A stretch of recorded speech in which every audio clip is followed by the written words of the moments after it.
अस्सलाम वालेकुम सर। वालेकुम अस्सलाम। सर स्टडी अब्रॉड से रिलेवेंट मेरे कुछ क्वेश्चंस थे, स्टूडेंट आपसे पूछना चाह रहे हैं। ठीक है।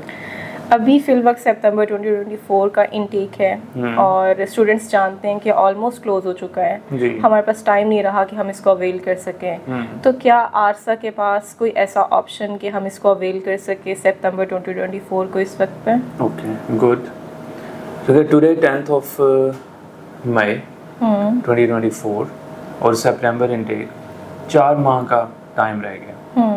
इस टाइम में तकरीबन मेरे तमाम डेस्टिनेशन जिन पे आरसा काम कर रही है उसमें सिर्फ एक बेल्जियम डेस्टिनेशन है। ओके। और बेल्जियम मुझे पसंद भी इस वजह से ये है कि मैं तमाम डेस्टिनेशन जिन पे काम करता हूँ उनमें सबसे ज़्यादा वीज़ा रेशो बेल्जियम का है। ग्रेट। सो ग्रेट अपॉर्चुनिटीज़ हैं और कंट्री अच्छा है। फर्दर मोर आप कुछ क्वेश्चन पूछ लें तो बिल्कुल जी पूछना ये चाह रही थी कि under graduation, post graduation, PhD तमाम स्टूडेंट्स इसके लिए अप्लाई कर सकते हैं? बिल्कुल। एक प्राइवेट यूनिवर्सिटी है, ऑफिशियल रिप्रेजेंटेटिव हूँ यहाँ पे उसका और 3.5-4 साल से उसका रिप्रेजेंटेटिव हूँ। Number of the good applications मैंने वहाँ भेजी हैं। इस बार भी one of the best batch है माशाल्लाह।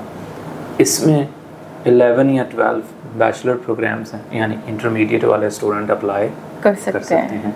इसमें 3-4 मास्टर्स प्रोग्राम हैं, वो स्टूडेंट 16 ईयर स्टडीज़ वाले अप्लाई कर सकते हैं जी। और पीएचडी के स्टूडेंट्स नहीं? पीएचडी अवेलेबल नहीं है इस इनटेक में। अभी फिल वक्त जो है सेकेंड ईयर के एग्जाम्स दिए हैं स्टूडेंट्स ने, तो वो स्टूडेंट जो रिजल्ट अवेटिंग है वो अप्लाई कर सकते हैं? वो नहीं कर सकते।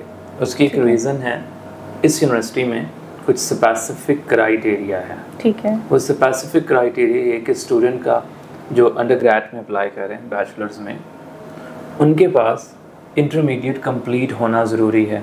ठीक है। एक, उनकी मिनिमम परसेंटेज 60% होना इंटरमीडिएट में ज़रूरी है।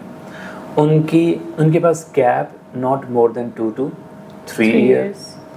उनके पास अगर आइल्स नहीं है द गुड थिंग, आइल्स का रिप्लेसमेंट, और रिप्लेसमेंट भी इंतहाई इजी, इंतहाई एफिशिएंट, लाइक फास्टेस्ट होने वाला डुओलिंगो अमेरिकन टेस्ट, वो अगर 110 पॉइंट्स ले लेते हैं। ठीक है। डुओलिंगो का एक फ़ायदा तो ये है कि ये ऑनलाइन टेस्ट है, इसके लिए कोई आपको अपॉइंटमेंट बुक नहीं करनी होती, किसी सेंटर में जाना नहीं होता। फिर फीस कम है, लाइक $59 $60 USD, लाइक 18-19,000। इसका एक फ़ायदा ये कि 2 दिन में इसका रिजल्ट आ जाता है। Great. So good thing, if any student who is already late and but the intermediate is completed and he wants to join the September 24 Thomas More private university, 3 campuses, more than 12,000-13,000 students, so उसको चाहिए ये apply करें। Great job है, मतलब fastest track पे 4 months में process पूरा हो सकता है। ग्रेट। तो इंग्लिश प्रोफिशिएंसी लेटर पे अप्लाई नहीं कर सकता स्टूडेंट? इंग्लिश प्रोफिशिएंसी लेटर नहीं, वो मतलब आपका आइल्स या डुओलिंगो इसकी रिप्लेसमेंट नहीं हो सकता। पीटीई वाला स्टूडेंट अप्लाई नहीं कर सकता।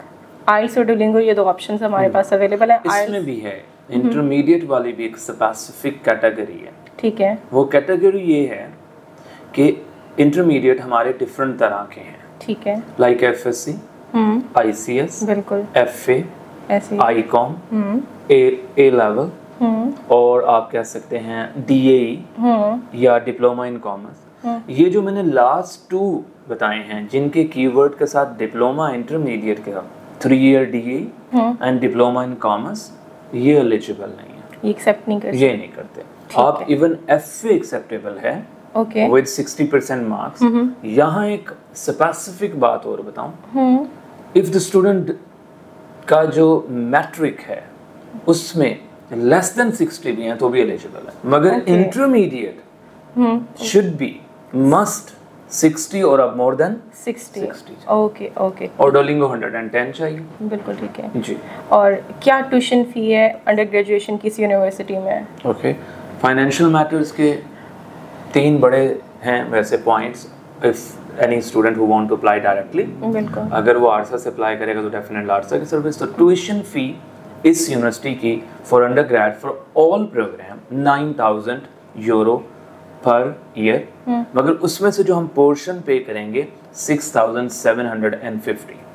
ठीक है, मतलब उसका एक पोर्शन हम पे करके जा सकते हैं यहाँ से। और वो जो रिमेनिंग रह जाएगी अमाउंट वो कब पे करेंगे? सेकंड सेमेस्टर में 2250 ट्यूशन फी सेकंड सेमेस्टर में पे करेंगे। बिल्कुल ठीक है। तो सर इसके लिए मुझे बताइएगा कि बैंक स्टेटमेंट क्या चाहिए होगी स्टूडेंट को? यही मुझे इसका सबसे खूबसूरत पॉइंट लगता है एंड आई वाज थिंकिंग कि आप ये क्वेश्चन ज़रूर पूछ लें। अच्छा, इसमें बैंक स्टेटमेंट नहीं चाहिए। ठीक है। बेल्जियम में जितनी स्टेट यूनिवर्सिटीज़ हैं और प्राइवेट यूनिवर्सिटीज़ हैं, जैसे कनाडा एंड जर्मनी और बेल्जियम में, तीनों ब्लॉक अकाउंट रिक्वायर करते हैं। ओके, मतलब इसमें if I talk about Canada STS, तो बेल्जियम में आपको ब्लॉक अकाउंट देना है। There is no need of the bank statement. ठीक है। Source of income, bank statement की हिस्ट्री और ट्रांजैक्शनल हिस्ट्री, उसके साथ सोर्स ऐसा कुछ भी नहीं है। जैसे आइल्स मैंडेटरी नहीं है, मगर आइल्स सिर्फ मैं इस यूनिवर्सिटी की बात कर रहा हूँ। अदर देन दिस यूनिवर्सिटीज, जो अदर यूनिवर्सिटीज हैं प्राइवेट या स्टेट, उनमें आइल्स मस्ट रिक्वायर है। अच्छा, अभी क्योंकि उसकी अपॉर्चुनिटी अवेलेबल नहीं है तो वो फैब 25 पे चली जाएगी। बिल्कुल। अब यही एक स्ट्रॉन्ग पॉइंट है जो मुझे लगता है इंतहाई मजबूत है और वीजा रेशो में स्ट्रॉन्गेस्ट में। बिल्कुल ठीक है जी। तो ब्लॉक अकाउंट का कोई सोर्स ऑफ इनकम हमें शो करवाना है? ब्लॉक अकाउंट का कोई सोर्स ऑफ इनकम नहीं करवाना। वो they do not require, even university भी नहीं करती, इमिग्रेशन भी नहीं करती। आपने जब यूनिवर्सिटी में एडमिशन प्रोसेस करना है, इंटरव्यू देना है, एप्लीकेशन सेंड करनी है, ऑफर लेटर लेना है, इफ़ यू पास, वो अगर ऑफर लेटर आपको देते हैं पास करने के बाद, इस टेक्स 2 वीक्स और 3 वीक्स ना, तो आपको ऑफर लेटर के बाद उनको ट्यूशन फी और ब्लॉक अकाउंट देना है। इसकी कोई परेशानी नहीं है कि आपने वो पाकिस्तान से ही भेजने हैं। ओके।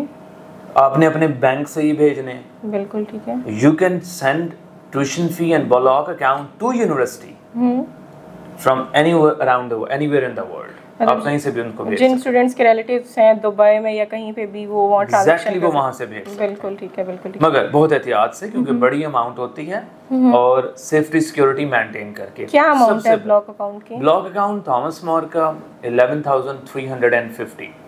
ओके। इन PKR क्या अमाउंट बन रही है? 35-36 लाख रुपीस बन जाते हैं block account. Tuition fee separate. Third expenditure is a embassy and the fourth is आरसा काउंसलिंग या कंसल्टेंट काउंसलिंग। अगर तो स्टूडेंट खुद करता है तो फिर कोई प्रॉब्लम नहीं है, पर अगर स्टूडेंट किसी कंसल्टेंट से लेता है इसमें तो फिर डेफिनेटली उसको सर्विस देनी है। जी प्लीज। नेक्स्ट ये कि क्या बजट होना चाहिए अंडर ग्रेजुएशन स्टूडेंट के माइंड में कि 6.2 से 6.3 लाख मिलियन ओके 62 से 63 लाख रुपया जरूर होना चाहिए उसके पास। ठीक है, मेरे ख्याल से अंडर ग्रेजुएशन मेरा क्लियर है। पोस्ट ग्रेजुएशन के लिए क्या ऑप्शन है इस यूनिवर्सिटी में? अच्छा, एक बड़ी खूबसूरत ऑप्शन है एंड बड़ा अच्छा बैच है मेरा उस प्रोग्राम में। इनका एक प्रोग्राम है इंटरनेशनल टीचिंग प्रोग्राम। जैसे जनरल MBA होता है एक ना, उसको BBA वाला भी पढ़ सकता है, कंप्यूटर साइंस वाला भी पढ़ सकता है, उसको एजुकेशन वाला स्टूडेंट भी पढ़ सकता है, मेडिकल वाला भी पढ़ सकता है if he has done MBBS like 16 year complete। बिल्कुल। इसी तरह एक ये प्रोग्राम है, इसका ये थॉमस मोर पढ़ा रहा है। अब इस प्रोग्राम के की पॉइंट्स क्या हैं? ये प्रोग्राम का टाइटल है जी international teaching program for the 1 year. 3800 euro fee है साल की, और आपको साल की पे करनी है। एक ब्लॉक अकाउंट पे करना है। 2 डोलिंगो आइल्स चाहिए 6.5 नो लेस देन 6, और डोलिंगो चाहिए 120। ठीक है।